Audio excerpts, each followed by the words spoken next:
Huyu jamaa bwana anaitwa Samiri, ni mtu ambaye yuko bize sana. Naamini kwa kwake bize ndiyo hufanya familia yake kuishi maisha mazuri mjini. Ni mtu ambaye bwana kila itwapo leo akiamka asubuhi anaelekea kazini, lakini pia ubize wake huwa unampelekea mpaka wakati wa usiku. Samiri alikuwa na mke wake mrembo anayetambulika kwa jina la Vandana, mwanadada ambaye ni mama wa nyumbani. Licha ya Samiri kuwa yuko bize sana, lakini yeye kimtindo alikuwa tayari alisharizika na haya maisha, kwani alikuwa anapatiwa kila kitu ambacho alikuwa anakihitaji, na muda mwingine alikuwa anamsubiria mpaka wakati wa usiku amalize kazi zake zote, kisha wanapatiana mavitus. Vandana alikuwa na rafiki yake mmoja anayetambulika kwa jina Rubina. Bimdada huyu yeye alikuwa yupo single, lakini pia alikuwa ni mama wa mjini. Leo kipindi ambacho alikuwa anapiga mastori mawili matatu, Rubina anamweleza Vandana ya kwamba yeye katika maisha yake anatamani sana siku moja kuja kulala na mwanaume mdogo ambaye kamzidi umri wa miaka 10, lakini pia anaendelea kueleza kwa sasa upweke umepungua, kwani amejiunga kwenye darasa la kujifunza kuigiza na mwalimu wao alikuwa ni kijana mmoja handsome sana. Hivyo anamweleza bimdada naye akipata muda basi aje naye akutane na huyo mwalimu, lakini pia apate nafasi ya kufundishwa sanaa ya uigizaji. Lakini Vandana yeye anatabasamu na kumweleza bimdada Rubina kwamba amesharidhika na maisha ya kuishi nyumbani akihudumia familia yake, hivyo hatuthubutu kabisa kufanya mambo kama hayo. Lakini wakati wa usiku Rubina akampigia tena bimdada na kumuomba aende akamchukue kumpeleka nyumbani, kwani dereva wake ameweza kumgomea. Vandana anafunga safari pamoja na gari lake mpaka kwa bimdada Rubina ambaye alikuwa akasimama na mashosti wake, lakini pia anafika kijana mtundu wa mjini ambaye anatambulika kwa jina la Aditya. Kijana huyu ndio inasemekana ya kwamba ni mwalimu ambaye anafundisha Rubina pamoja na wasichana wengine sanaa ya uigizaji. Kwa hii safari bwana mshikaji alionekana kuongea maneno mengi sana ya mahaba, lakini pia maneno ambayo yalikuwa ni mazuri, mashairi matamu ambayo alikuwa anamfanya bimdada Vandana kutabasamu muda wote, kwani mwamba alikuwa anamwagia sifa kweli kweli. Ni maneno mazuri ambayo bimdada muda mrefu sana hajasikia yakitoka kwenye kinywa cha mtaalamu wetu Samiri. Vandana baada ya kurudi nyumbani, kipindi ambacho alikuwa kaketi na mume wake, akajidai kama vile mkono wake ulikuwa unauma. Lengo lake alikuwa anahitaji aweze kupata attention kutoka kwa Samiri, lakini mwamba alikuwa yuko busy na kazi. Akamweleza bimdada pole, lakini kesho asubuhi nitakuwekea appointment na daktari aende akauangalie. Vandana kimtindo akamaindi, lakini kipindi ambacho mume wake alikuwa amelala, yeye akaelekea kwenye kioo na kuweza kuangalia mwili wake, lakini pia akaamua kusaula nguo zote na kujiangalia. Akaona hakika yeye alikuwa bado ni mrembo. Haya yote mweza kutokana na jinsi ambavyo alikuwa anaelezwa maneno mazuri na matamu na mtaalamu wetu Aditya. Bimdada akawa na tabasamu huku akiendelea kutafakari mistari ambayo ilikuwa inatikisa moyo wake. Halo, huenda bimdada tukaanza kumkosa. Lakini asubuhi na mapema, kipindi ambacho alikuwa anapiga mastori na mume wake, anafika shemeji yake ambaye alikuwa anatambulika kwa jina la Priya. Akawa anamuaga kaka yake, anaeleza kwamba anaelekea katika mji wa jirani pamoja na wanafunzi wenzake. Kaka akamruhusu, lakini pia akamweleza mke wake ya kwamba naye inabidi atafute kitu cha kufanya, asiwe tu ni mtu wa kukaa nyumbani, bali awe anajichanganya, hususani pamoja na rafiki yake alikuwa anatambulika kwa jina Rubina. Samiri anapigiwa simu na Rubina anaelezwa ya kwamba anamuomba rafiki yake aweze kuelekea naye katika darasa la kufundishwa jinsi ya kuigiza. Mshikaji anakubali. Vandana pamoja na bimdada wanafika katika eneo ambalo alikuwepo anaishi mtaalamu wetu Aditya. Muungwana baada ya kumwona tena bimdada akaendelea kupiga pale pale kwenye mshono, yani maneno ya siku hii ya leo akampelekea bimdada Vandana kulegea, yani akasahau kabisa familia yake, lakini pia akasahau kama yuko mbele za watu. Kimtindo bimdada akajidai kama vile kujisahau, akahitaji kumvamia mshikaji na kumpiga mabusu, lakini Rubina akaushtukia mchezo na kuwashtua. Halo dada, tumeanza kumkosa leo. Kulikuwa kuna pati ya Aditya, alialikwa pamoja na mtaalamu wetu Samiri, bila kumsahau mke wake katika pati ambayo ilikuwa inaendeshwa na bimdada Rubina. Priya naye alifika ndani ya hili eneo, lakini kipindi ambacho alikuwa anapata chakula bwana, michezo ya Aditya hakika ilikuwa ni ya kushangaza, kwani alikuwa anaendelea kuipapasa mikono ya Vandana bila hata kujali ya kwamba mume wake alikuwepo. Matamanio akiwepo baina ya watu hawa wawili. Samiri akushtukia kabisa huu mchezo, akapigiwa simu ya kwamba kuna kikao cha kazi ambacho inatakiwa akahudhurie. Anamwaga mke wake na kumweleza ninakuacha kwenye mikono salama ya Rubina, hivyo yeye anaondoka kuelekea kazini, lakini pia akaondoka na mdogo wake aliyekuwa anatambulika kwa jina la Priya. Pati naisha, Rubina anamweleza Vandana yeye amekunywa gambe vya kutosha, hivyo anamuomba amchukue kila mmoja na kumpeleka mahali ambapo alikuwa anaishi, ikiwemo mwalimu wao aliyekuwa anatambulika kwa jina la Aditya. Vandana baada ya kuwafikisha mashosti sehemu ambapo alikuwa anaishi, anabaki ndani ya gari yeye pamoja na Aditya. Muungwana akaendelea kupiga pale pale kwenye mshono wa bimdada bimdada Vandana anampatia maneno laini,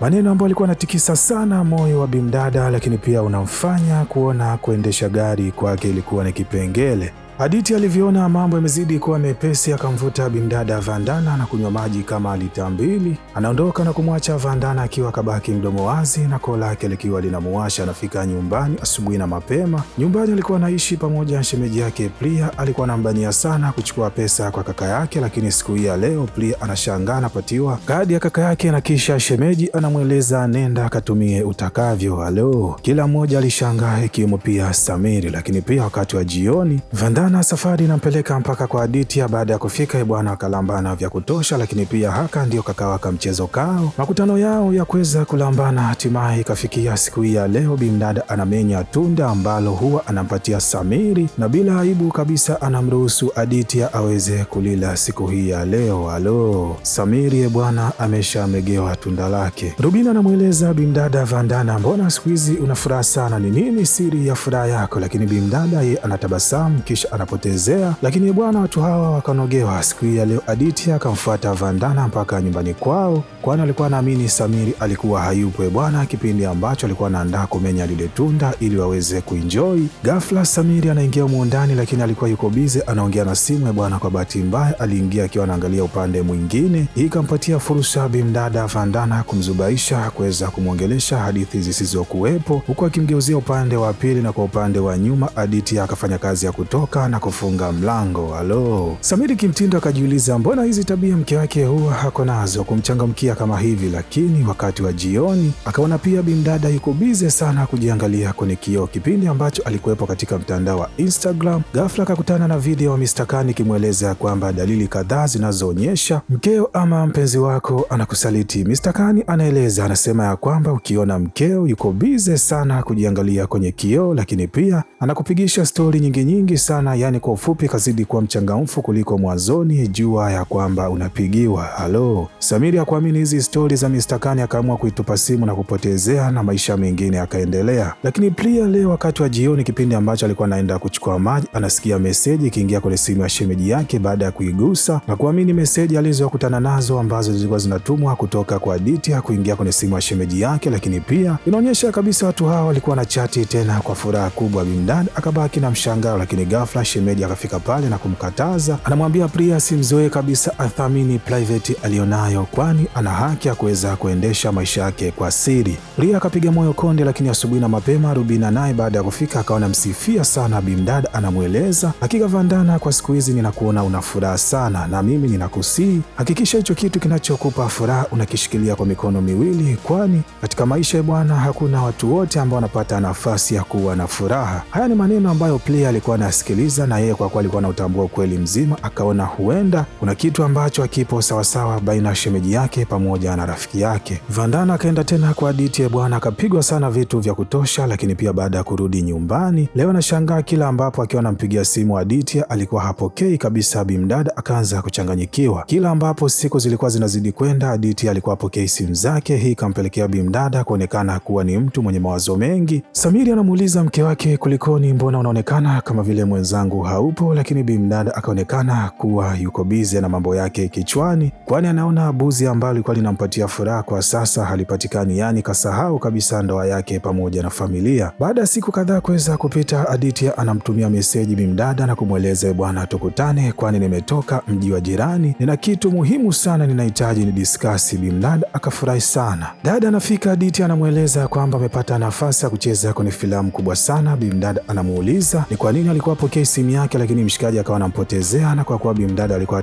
alishazama bwana, watu wake wapelekea kuendelea kuenjoy penzi lao. Lakini leo kipindi ambacho alikuwa anaendelea na hii enjoyment, Samiri naye anafika ndani ya hili eneo akiwa na mishemishe zake bwana, akiangalia upande wa mbele hakuamini kabisa macho yake. Anamshuhudia mrembo wake Vandana akiwa yupo kwenye mikono salama ya Aditya. Lo, mwamba alishangaa sana na kuumia moyoni. Alitamani ingekuwa ni video ambayo alitumiwa na mtu angesema ya kwamba ilikuwa ni AI, lakini hiki ambacho anakiona mbele yake ilikuwa ni live tena bila chenga. Priya anamshuhudia kaka yake siku ya leo akiwa na huzuni sana, kwa kuwa alikuwa na utambua ukweli, yeye akawa haelewi. Je, brother atakuwa na utambua ukweli ambao mimi ninaufahamu? Mtoto wa kike ikabidi awe na kifua, hata kama alikuwa kazoea umbea bwana. Hapa akaona ni bora akae kimya. Wakati wa usiku Samiri akawa anawaza, je, achukue mto na kumaliza kabisa Vandana ama afanye nini? Halo, mwamba hakika alikuwa yupo njia panda, chakula kipandi wala chai ilikuwa hainyweki. Samiri akawa bado anawaza, je, amfanye nini huyu mke wake? Hakika mawazo akawa ni mengi, lakini pia akawa anafikiria maneno ambayo alikuwa anaambiwa na mke wake. Anamweleza kwamba wewe ni mtu unayejali sana, lakini tatizo hauko makini. Samiri akawa anajiuliza kosa lake ni lipi, lakini Priya akawa anambembeleza kaka yake. Leo anamweleza twende tukanunua ice cream. Bimdada akawa anajitahidi kidogo kuweza kumpatia furaha kaka yake, lakini upande wa Vandana yeye hakujali kabisa mambo ambayo alikuwa anaendelea ndani ya familia, bali huko kipindi ambapo alipokuwepo na Aditya. Dada baada ya kuweza kumpatia Aditya tunda lake, muungwana anamweleza Bimdada, hakika katika maisha yako inabidi utafute kitu kingine cha kufanya ambacho kitakuwa kinakupatia furaha, uachane kabisa na mambo ya kukaa nyumbani ukihudumia familia yako. Vandana leo baada ya kutoka akaenda shopping, akanunua nguo za kutosha, anarudi nyumbani na mizigo ya kutosha. Anamkuta mme wake. Dada yeye alikuwa hajali ni kitu gani kinachoendelea nyumbani, bali yeye akaingia chumbani